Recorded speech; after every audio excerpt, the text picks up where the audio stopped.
and I mean, it's a cool idea, and it's morbid and sad. It is a cult classic. You know what is so funny? Okay, I'm using that. Well, hold You're on, going to get 11,000 of our viewers hating me.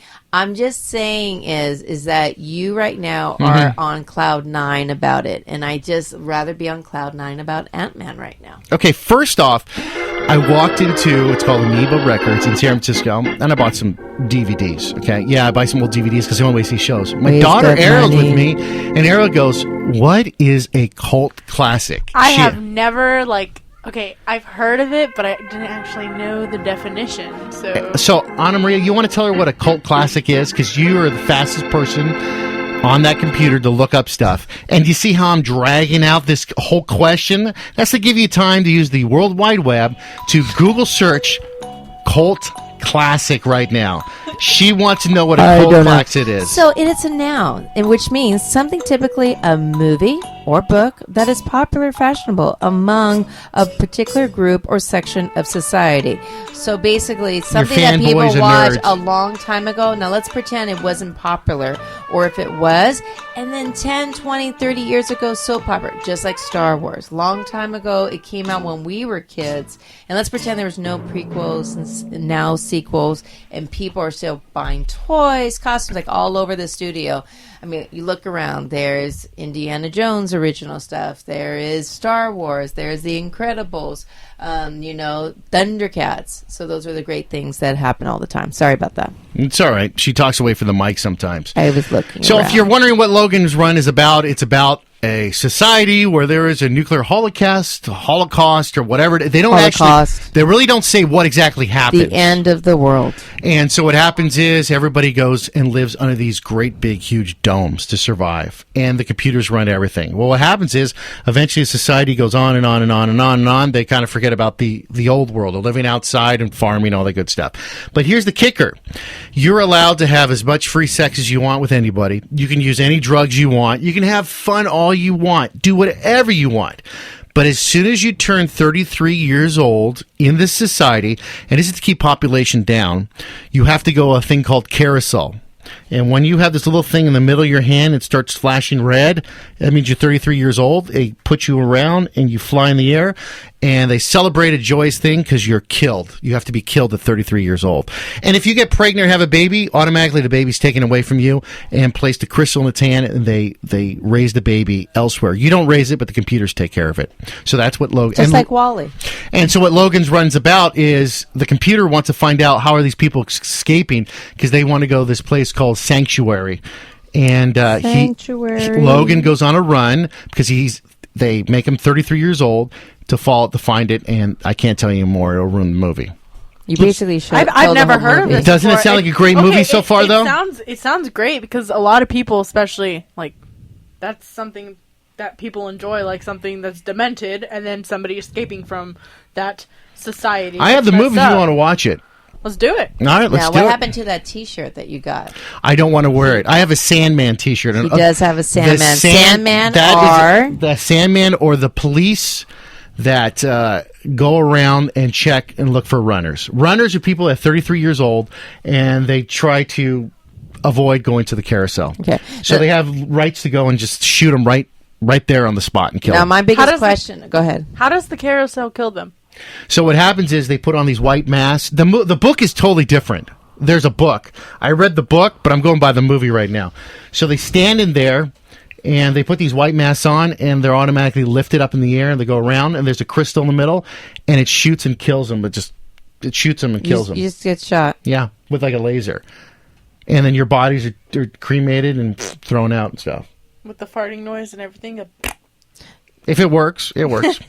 All right, and then since we have great news and all the emails are pouring in because they're all happy Logan's Run is a comic book, is there any other comic books that are hitting the shelves? Yeah, I'm wondering why you didn't get me the new Civil War Secret Wars comic book that just came out. I have it upstairs. I've been reading it. What? I'm reading it. You have not taken care of your co-host? You don't need a comic book. You know everything before I do. So why wouldn't you have it? Why don't I have it? It's called having children being budget. But I do have something pretty cool out there for those Trekkie people and Star Wars people and people who are upset with Ryan Reynolds.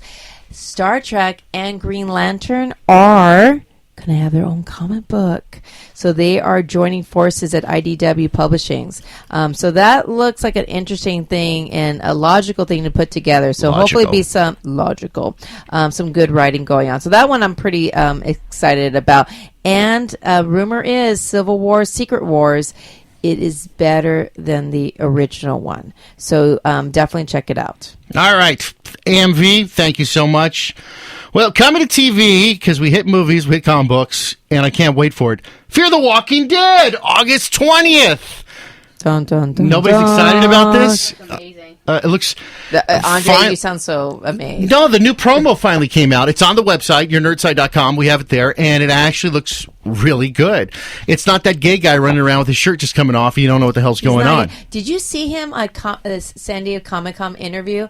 Oh, my God. I don't know if he's just have issues or he's on something, but he was even, like, crouching down. I'm sure he's an amazing actor, but...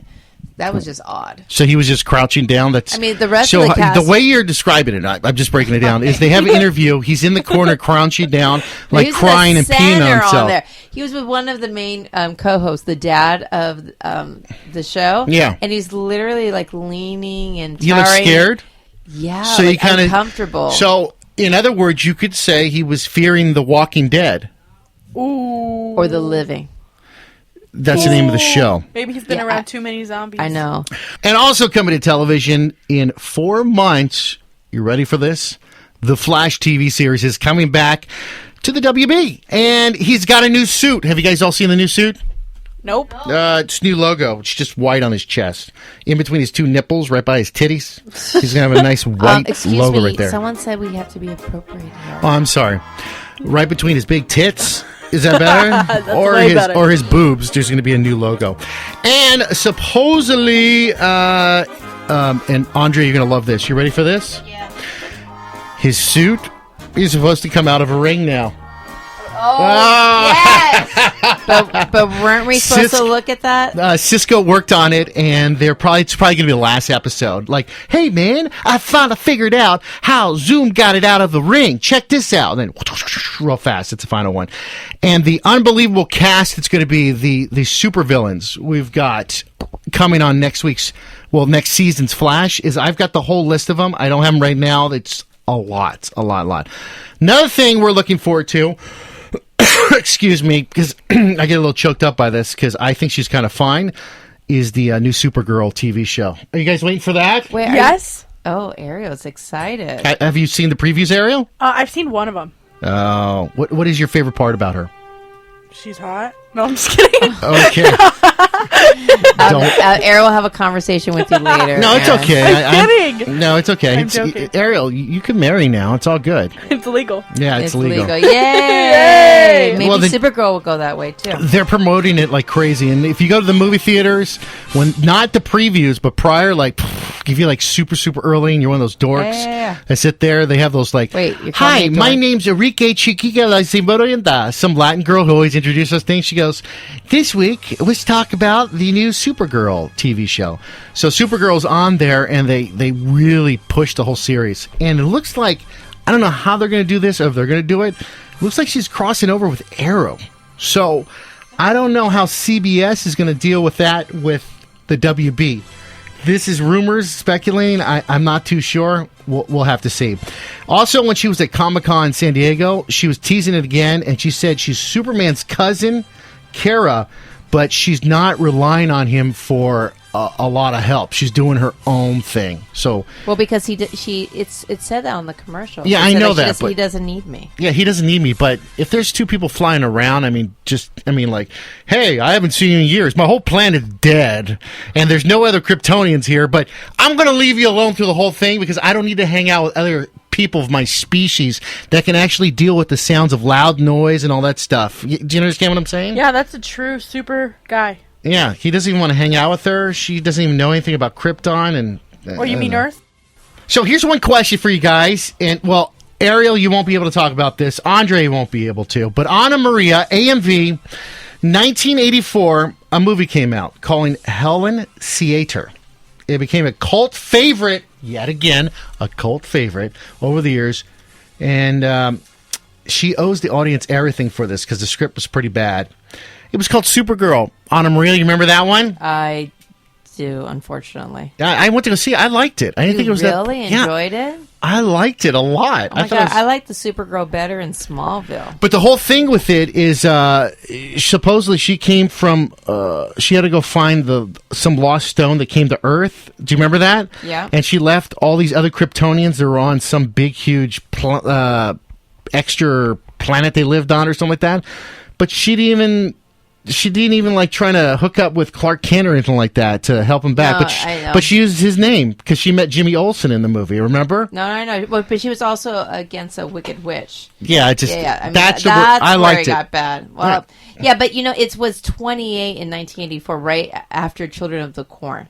And, you know what I'm saying? The Last Starfighter in 1984. If you want to see a movie, is awesome. The Last Starfighter is awesome. Right. I mean, but that was a year. Look, Splash was out. Star Trek 3. Oh, great movie. If you want romance, but really bad one. Against All Odds. Great music on that. Conan the Destroyer, Romancing the Stone. Look at all these are great movies Beverly that I used Hills to Cop, masturbate Gremlins, cult classic, Indiana Another Jones. movie has to masturbate to. Amadeus. You just can't feed it after midnight. 16 You know what I'm talking Candles, about? Dune, number 10, Police Academy. Don't say anything. Dune, we're going to talk a little bit later on because that's one of those movies that it's going to tie in with something. Stick Everyone, around. just look up top movies in 1984. Pretty much those are almost all cult classics. From Terminator being number 1 and number 2 being Ghostbusters. So Supergirl never made it there, huh? Oh, no. Well, 28. 28. All right. And it debuts. The TV show will be on TV October 26th on CBS. So keep your eyes open for that. Also in that Purple show. Purple Rain, too. My God. Well, that's going to be on CBS. I can't wait to see that. Callista Flockhart's also going to be in it. She's her boss. And of course, we know she's from Ally McBeal and married to Indiana Jones himself. He's excited about that. I'm surprised she can have sex with him and not give Indiana Jones a heart attack the way he is. But she's so skinny, maybe he's not getting any. He's all, I hate snakes. Why did it have to be snakes? Yeah, okay, before we go any farther, we have some contests going on. The Back to the Future hoverboards and the new Marvel Adidas shoes. I've told you guys about this. Now, you go to the website. I got to get rid of these because I have not. I know it sounds bad saying I got to get rid of it. I even want one. Very simple. All you got to do, I'm going to give you a code word today. It's simple. You ready for this? Indiana Jones. You email in and say Indiana Jones for Back to the Future hoverboard. We select you. We're going to mail you out a hoverboard.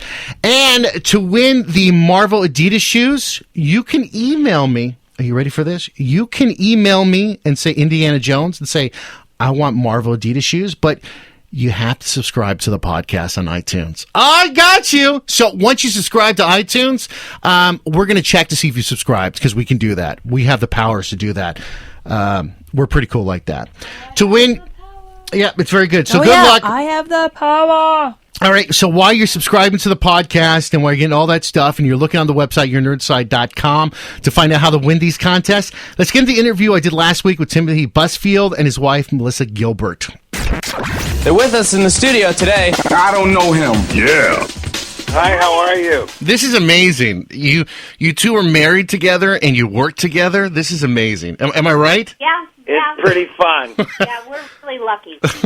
All right, I've got Timothy Busfield and Melissa Gilbert, and I'm honored to have both of you on. You have no idea. Timothy, I love the work you've done.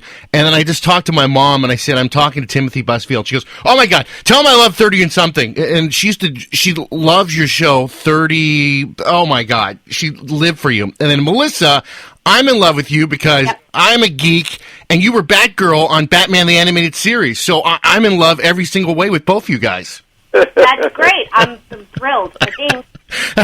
I'm a geek. I'm sorry. I'm such a geek. Okay, so you guys are going to be starring on NBC's Night Shift. And Timothy, you are a guest starring director. Am I correct? Yeah, I directed the episode, yeah. How was that, telling your wife what to do during the episode? Was it okay, or did she fight with you a little bit? You know what? She is so good and fun to direct. You know, she was, trained by Hall of Famer Michael Landon, and, she comes to play, and she's got maybe the best attitude I've ever seen in an actor, and it was really, really fun. And I just paid him $20. And Melissa, you're on this episode too. What is happening special with this episode that's different from the other ones? I know it's something different for the night shift. There's a big horror